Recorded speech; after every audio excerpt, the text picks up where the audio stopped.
9-year-old boy has drowned in Tongue in northwest. Heavy rains and floods have continued to wreak havoc in the Dr. Ruth Mtshweni-Tsipane region. It's the second drowning incident in the province in just the last 2 days. Police and Brits are also looking for the body of a middle-aged man who was swept away by heavy currents while trying to cross a river in February. The distraught mother of 9-year-old Tumelo has described his son's final moments. Ngwana ile tswa mo go furugu a tsa malongo ngwana ga nna ke ba re ba tshakela go tlase kantina ko ba tshakela go tlase ke na kwa ke ba tsama ba re ba go sheba metsi go tlala gore ka ile go sheba metsi ao ngwana ha ntse a tshamekela metsi o bokamoso ba re wa mo goga ile gore ngwana wa mo goletsa morare metsi a mo phusha o bokamoso ba itla mo goga mtaga metsi bokamoso mo tshara mo bela ga mo mokotleng kana ko ha sentsana re ba timetse go tswela kontle thako se be se wela mo metsing sentle ngwana ba ra tumela ba ra ka mosha morare thako sa ka se letse metsi ka mosha morare ha se tlogele man ka re metsi a bona ra amantsi ka tumela ba gana ba itlosa mo go bokamoso a re latela se thako ke a ntsa le ka go mo gogala ka ntimetsi ke a ntsa mo gogala go a koteng. Meanwhile, the Mpumalanga Premier Refilwe Mtshweni-Tsipane says that the province has lost 8 people due to floods there. Mtshweni-Tsipane added that a search and rescue team has been deployed to help finding those who are still missing. It comes as she sent her condolences to the bereaving families. The Premier was speaking during an assessment of the areas most affected by flooding. I would like to send our condolences to all the families that were affected by this storm, and we want to urge equally our communities not to push forward when it rains heavily.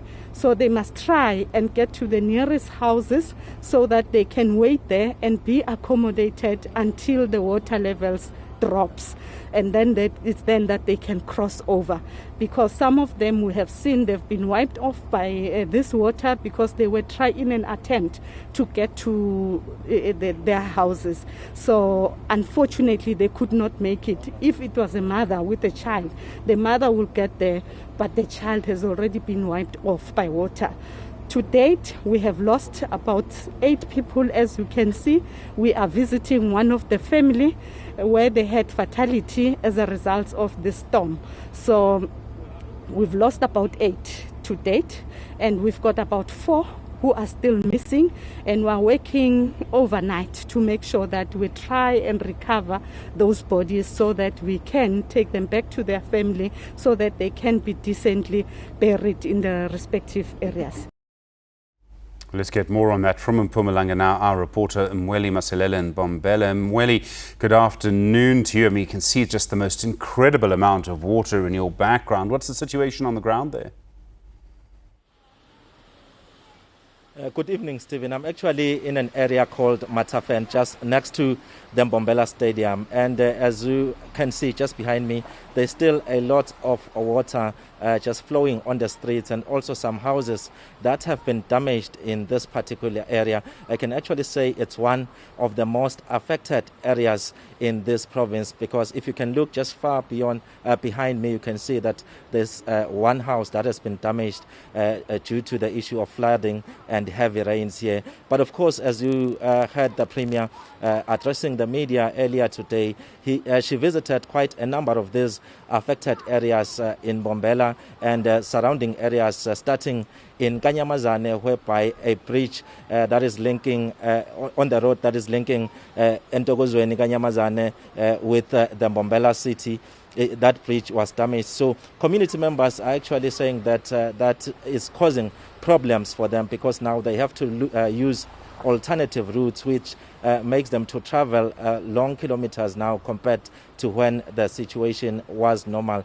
And also coming from the Premier of the province, Stephen, is the issue that the damage that has been caused by the heavy rains will need about 400 million rand to repair the infrastructure, which includes houses and also roads that have been damaged here in this province, and also emphasizing that this is just a preliminary assessment. They are still going to other areas to assess the extent of the damage, and of course visiting some of the affected families. One of those families is the Kulube family in Ganyamazane, whereby a 44-year-old man was swept away by a heavy current while he was sleeping in his house, which was also damaged by the heavy current. And we understand that the search is still on, not only in that particular area, but we know areas such as Mkondo as well.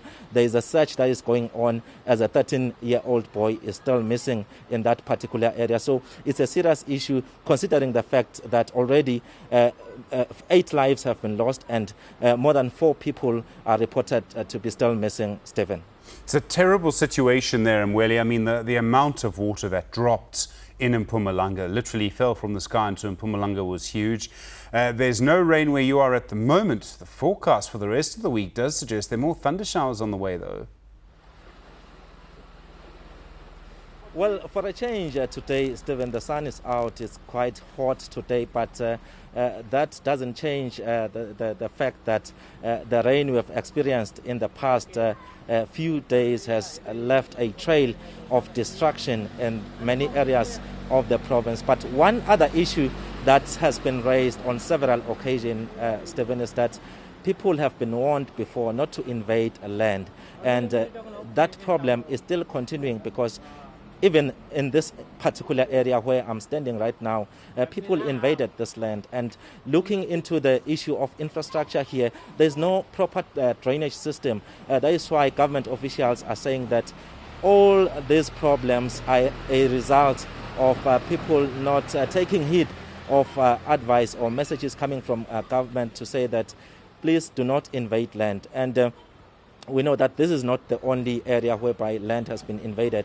Even in the case of the Sipomatkulube situation in Ganyamazane, we know that his home was just before it was damaged. It was just located just close to the riverbank, which is a huge problem, because this is not the first time some houses and roads are being damaged, Stephen. Mtshweni-Tsipane, thanks very much indeed. I'm fairly certain your shoes are going to be wet when you get back from the office. Thanks very much indeed.